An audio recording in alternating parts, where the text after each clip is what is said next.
We've all found ourselves in conversation and felt attacked. Like, we started off talking about one thing, and then the other person twisted our words, and before we knew it, we lost our cool, lost respect in their eyes, and maybe even acted like a jerk. Now, I don't normally do the same person twice in a row, but this interview between Cathy Newman and Jordan Peterson was just too interesting of an opportunity to discuss how you can handle someone who uses subtle conversational tricks to bully you into looking dumb. So in this video, you're going to see firsthand some of the most common tricks that people might be using on you, and you're also going to learn how to reverse those so that you can walk out of a kind of aggressive situation having earned more respect than you had going in. So first off, to stop a conversational bully, you have to realize what's going on before it's too late. Now, typically a person will reveal their aggressive attitude early on with their tone of voice and their word choice, kind of like this. But it's not, I wasn't specifically aiming this message at young men to begin with. It just kind of turned out that way. And it's mostly, you admit, it's mostly men listening. In this case, Cathy is indicating very clearly that she thinks Jordan has done something wrong. Otherwise, why would she use the word admit? She makes her stance clear a moment later when she implies that he should be bothered for being divisive. Just watch. Does it bother you that your audience is predominantly male? Isn't that a bit divisive? The point here is that even when they're being passive-aggressive, people will often indicate that they're about to attack you before they actually do. So if you hear someone say something like, well, what do you have to say for yourself? Be prepared. That person thinks that you've done something wrong and you need to be very careful what you say next. Not because you did do something wrong, but because a conversational bully may be trying to trap you into saying something that you disagree with so that they can attack that straw man. And the first way that this often happens is called the "so you're saying" trap. Here's what it looks like. So you're saying women have some sort of duty to sort of help fix the crisis of masculinity. Women want to dominate. Is that what you're saying? No, right. So you're saying that anyone who believes in equality, whether you call them feminists, call them whatever you want to call them, should basically give up because it ain't going to happen.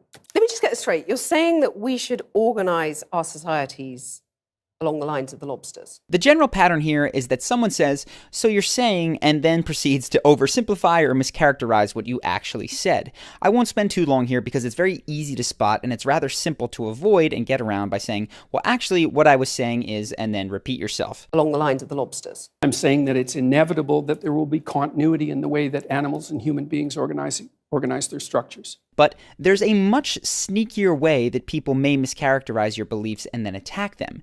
Basically, it's when someone's words imply that you believe something you don't, and they don't actually say it. So in business, they call this assuming the sale. Like when a car salesman says, so would you like that with the leather interior or with the fabric interior? Before you've even decided to buy the car. Now, with a several $1,000s purchase, you're likely to notice this and say, whoa, whoa, whoa, who said I was buying in the first place?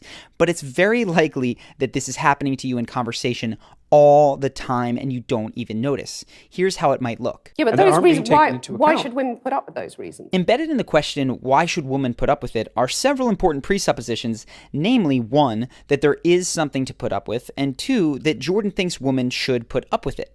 Now, the trap here for Jordan would be to answer Cathy's question directly, and many of us fall into it in similar situations. Then we start arguing for things that we don't even really believe, just out of habit. Instead, you need to identify that hidden presupposition and then call it out. So watch how carefully Jordan listens to Cathy's questions so that he can catch what she's not saying. Why should women be content I'm not not saying to that get they to the should top? put up with it. I'm saying that the claim... Here's another example of assuming the sale from later in that conversation. See if you can spot the hidden presupposition and ask yourself what you might say to respond to it. Which women do a lot of. But why shouldn't women have the right to choose not to have children? So what's the hidden presupposition? That Jordan thinks women must have children. And of course, he defends a woman's right to make any decision about that she wants. The right to choose those demanding careers. They do. They can. Yeah, that's fine. But you're saying that makes them unhappy. Here's one more example. See if you can spot the hidden presupposition here. So you're not going to say to your followers now, quit the abuse, quit the anger. Did you catch it? The presupposition is that Jordan's followers are abusing people. Now, he can't answer that question directly. He has to address that hidden point first, and he does. Well, we'd need some substantial examples of the abuse and the anger before I could detail that question. There's a lot of it out there. When I cut the clips like this, it makes it very easy to see these hidden presuppositions, but in real time this can be difficult. One simple thing that you can do to make it easier on yourself is to purposely assume a relaxed posture, as Jordan does throughout this entire conversation. Now, this posture actually helps you to think less frantically because your body is signaling to your brain that everything is okay, you're in control. You will also want to give yourself some time to pause after each question, which Jordan definitely does. In addition, you're going to want to study up on frames and frame games, because there's clearly a whole level of conversation that is going on behind the words. Now, I've talked about this in other videos, specifically the one on Tyrion Lannister from Game of Thrones, and I'll leave a link to that in the description if you want to check it out. Moving along though, the last clip contains a small example of the third conversational bully tactic in this video, which I'm naming the smash technique. Take a look. So you're not going to say to your followers now, quit the abuse, quit the anger. It's subtle here, but Kathy smashes together two very different terms, abuse and anger. Now, by ending on anger, it'd be easier for Jordan to just forget it and answer the question, but that would tacitly accept that his followers were abusing people. That's why the smash technique is so frustrating. People are embedding hidden statements that you actually disagree with and then moving through them before you have the time to voice that disagreement. You may also have seen people barrage you with questions just to overwhelm you into having to accept their points like this. Otherwise, why would there only be 7 women running FTSE 100 companies in the UK?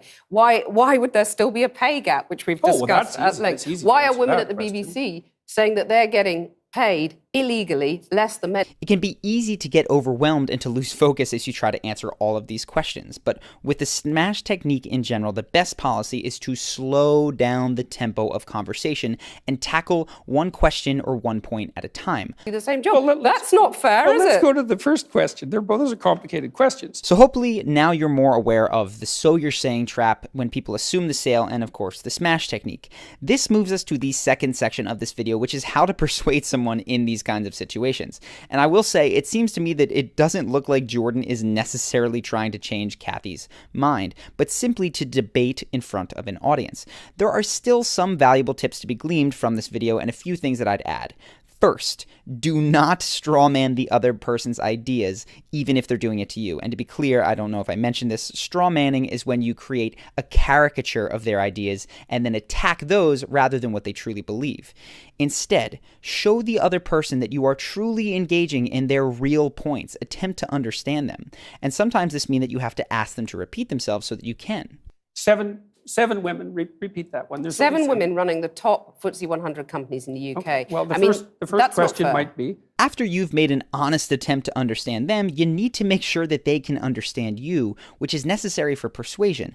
And to do that, you often have to use visual imagery. For instance, here's a very abstract point without any images that Jordan makes. That it's inevitable that there will be continuity in the way that animals and human beings organize their structures. It's absolutely inevitable. And there is 1/3 of a billion years of evolutionary history behind that.